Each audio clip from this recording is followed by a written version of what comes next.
In this video, I'm going to show you how to create 3D interactive websites like this. Websites like this are very immersive and can land you high-paying clients. So as you can see, as I scroll, annotations appear in certain places of the site, and this whole process is super easy to do in ChatGPT. Without further ado, let's get right started. So I've gotten the assets ready. As you can see, I have my inspiration here, which I got from Pinterest. You can get yours anywhere you feel comfortable getting yours from. And I took this image to ChatGPT and I converted it to this. This is my own version of the image. I had to create space on the top here for like the hero text and probably the description. And over here, I generated a video from that image using Cdance. Cdance lets you do 15 seconds and the watermark can easily be cropped out, unlike Google Flow, which is absolutely free. You can use Google Flow. Google Flow is 10 seconds and this watermark here is just a no for me, because if you try to crop this out, you're cropping a significant chunk of the video. So I'm not going to be using Google Flow. So you can use whichever tool you want. Just paste the image and tell it to animate it. I have the prompt down in the description. And the next thing I want to do is I want to turn this video here into a JPEG sequence. It's quite easy to do. So I'll come over here and do easy GIF video to JPEG. This is the website here, easygif.com/video to JPEG. Now I'm going to upload the video file. I'll click on upload video. Now while this is uploading, I want to create a folder for this particular project. This is the folder we're going to reference inside of Codex. So I'll come here to my documents. I have this dedicated Codex folder where I have on my Codex project. So I'll just make a new folder and I'll call this real estate. Beautiful. So now every asset we generate, including the JPEG sequence, I'm going to paste them inside this real estate folder. So let's come back here. Now the video has been uploaded. Now let's go over the settings here. So the time, the start time and the end time is good. The size can leave as is. Frame rate, let's do 20. You can't do more than 20 because this is a 15 seconds clip. If it's a 10 seconds clip, then you can do 30 FPS. So 20 is fine in this case, and I'll just click on convert to JPEG. So as you can see, this is it. Generated a lot of images. So download this sequence here as a zip file. That's downloaded. So I'll go back to my downloads folder and I would unzip this. Beautiful. So it has unzipped. Let's rename this and call this JPEG sequence. Nice. Now I want to copy this folder and paste it inside the real estate folder we created. So I'll copy this and come back here to documents, come back here to Codex, then open up my real estate. Then I'm going to paste. So this is the folder right here. All right, now we're inside of ChatGPT and I have the Codex tab selected. I want to select that folder we created, of course. So I'll use choose project here and hover on new project, is the existing folder. I'll come over here to documents, I'll open up this and then select that folder we created and I'll open this up. Now I want to prompt ChatGPT to create the scroll sequence, but before that, I want to activate the sites plugin. So this is going to let ChatGPT publish this to the web. Now, while this is activated, I want to use this voice tool and tell ChatGPT what I want exactly. So I've added a JPEG sequence to this project. Use it to create a full screen scroll controlled hero section. As I scroll down, the frame should play forward like a video. And as I scroll back up, it should play in reverse. Keep the image sequence sticky on the screen until the final frame is reached and allow the page to continue smoothly from there normally. Add a simple hero text and a call to action button over the sequence. I'm going to provide a reference for this. Don't build or redesign anything on the website yet. Just implement this section and make sure it works smoothly on both desktop and on mobile. Nice. So I'm going to now upload our reference. I'll come over here to plus files and folders. I'll just upload that image, that reference image, of course. Download, then inspiration. This is it right here. I'm going to upload that so that it knows what I'm talking about. And maybe I can just add to the prompt. Immediately I start to scroll, the hero text and the description and the call to action should fade out. So like it should move in the Z axis and fade out so that it doesn't interrupt the sequence or it doesn't block certain things in the sequence.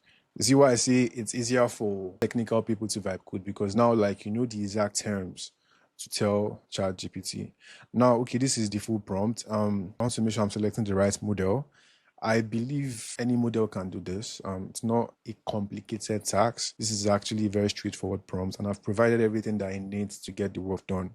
So I can just leave this model, or let's just use Sol. Let's use Sol. Let's change this to maybe medium.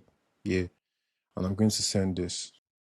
Now, of course, I always get this full access prompts message. But the thing is, I don't know what you're asking for. That's why I just see full access. Because even if this is not on and they ask me for permission for certain things, I just see approve or allow either way. So if you're technical and you know what you're asking for, then you can as well just change this to ask for approval. But it can spam disapproval questions and get like one every 1 minute, and you have to be active on the page. That's why I have this as full access. But it might be risky, I don't know. But yeah, let's wait for ChatGPT to generate the first version of the scroll sequence. That took more time than I expected. ChatGPT worked for 14 minutes and 32 seconds. Let's see what it generated together. All right, so this is what it came up with. And now when I scroll, I mean, I don't like the animation of this hero text. The fact that this button is overlapping the image, I don't like that. Of course, I can still go and correct that inside of Codex, but for now, let's just see what the animation looks like. I know what, let me use my keyboard for this, for smoother scrolling.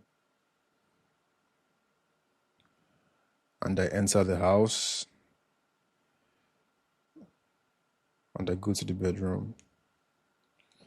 All right, this is exactly what I wanted it to do. Just a few modifications. The hero section, the header, I'll just do. All right, everything looks good. However, the hero text, the description, and the call to action kind of like overlaps on the building. So I want this particular div wrapping the hero text, description, and the call to action to be positioned in a way that it's just in the clouds area and it's not overlapping or covering the building in any way. And also make sure it's moving in the z-axis straight. Like it should not tilt in any way or move towards the sides. It should just scroll straight, like from front to back. And of course, when I scroll back or from back to front, if you know what I'm trying to say. I'm going to send this and just make sure everything works fine before I proceed to do the next things. All right, that took 5 minutes. Let's check out what it created. You can preview it right here inside of Codex instead of going to the browser. And let's see, beautiful. Now it stays directly above the house. And if I scroll up, now it works just fine. So now the next thing I want to do is I want to annotate this particular site. So I want a scenario where maybe as I scroll to the parlor, I can just annotate it and see maybe something like parlor with the high ceiling and spacious living room, something like that. I wanted to show maybe somewhere here, should animate in. And then when I scroll to maybe like the kitchen area, I can just annotate it again. So I want to add different annotations in different parts so that sites actually make sense. So if someone is probably scrolling through this house and is trying to see the house, can just scroll and see, okay, this is the parlor. You can see that, okay, this is the kitchen, this is the hallway, this is the bedroom, something like that. So I want to annotate this. And how I'm going to do that is quite simple. ChatGPT has this annotate tool here.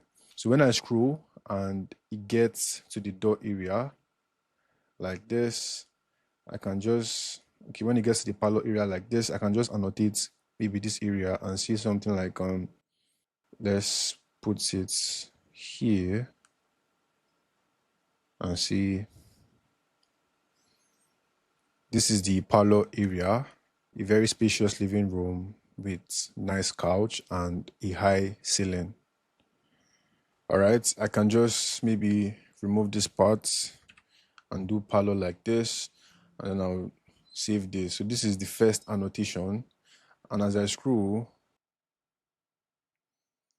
I would annotate this kitchen area, and I'll see this is the kitchen area with heat extractor and the modern feel and vibe.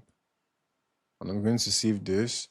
And as I scroll to the bedroom, let's just do hallway here. I can see hallway, a very minimal hallway that leads to the master bedroom. And then I'm going to send this. And while I'm in the bedroom, I can now see something like maybe over here. I'll now see master bedroom with a very nice view of the nature and the sun. Now I have 4 annotations here. As you can see, it has created them here. Before I send this, I have this prompt that I want to use for the annotation. So you can get this prompt down in the description. I'm going to copy this annotation prompt. You can go through it. So it's just saying all those things I annotated. This is how you're going to animate it. That's what this prompt is talking about. And I'll copy this right here. And I can just come here and I paste it here like so. And then I'm going to send.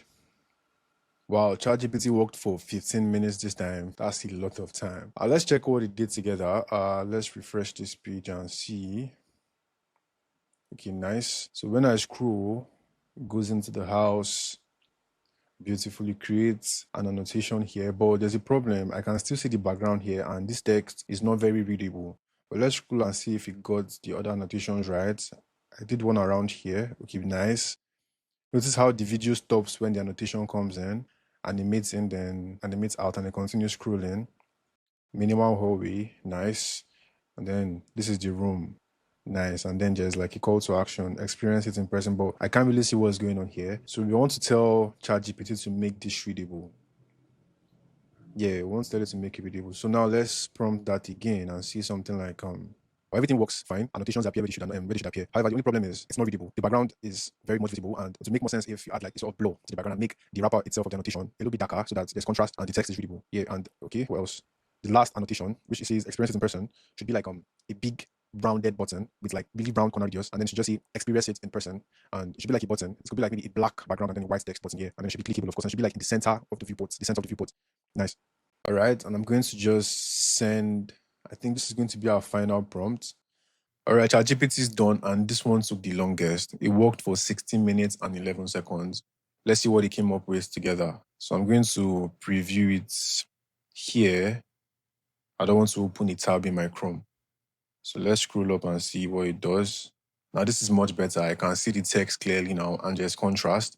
Let's scroll. Okay, this is nice. If I scroll, hallway, and then bedroom, and then a call to action. This is actually beautiful. Just imagine what you can do with things like this. Like if you send this to maybe a real estate company and tell them, yo, this is what your website could look like. You can, show your properties with this kind of experience. They would obviously want to buy your services, right? The best part of this whole thing is that it comes with a custom domain. You can pretty much just customize this, send it to somebody, you can post it online to get more clients. You can pretty much do anything with this. And with the new sites feature, you can connect a custom domain to this. So as you can see, I have my portfolio built inside of ChatGPT and I've hosted it here. This is the one we just built here. And let's even check for responsiveness and see if it is responsive. So this is what mobile looks like. So if I scroll, it's actually responsive, although I can't really see the full experience of the house, but it works both on mobile, which is actually beautiful. With just prompt, I was able to get this whole thing done in under 30, 40 minutes. This is all done. So yeah, AI is changing the game at this point. And if you want to see more videos like this, if you want to learn how to use AI, if you want to learn how to build awesome things with AI, not just generic websites, subscribe to this channel, like, share, because I would continue to drop more videos like this, teaching you how to do amazing things with AI. And without further ado, let's end this video right now, and I'll see you on the next one. Bye-bye.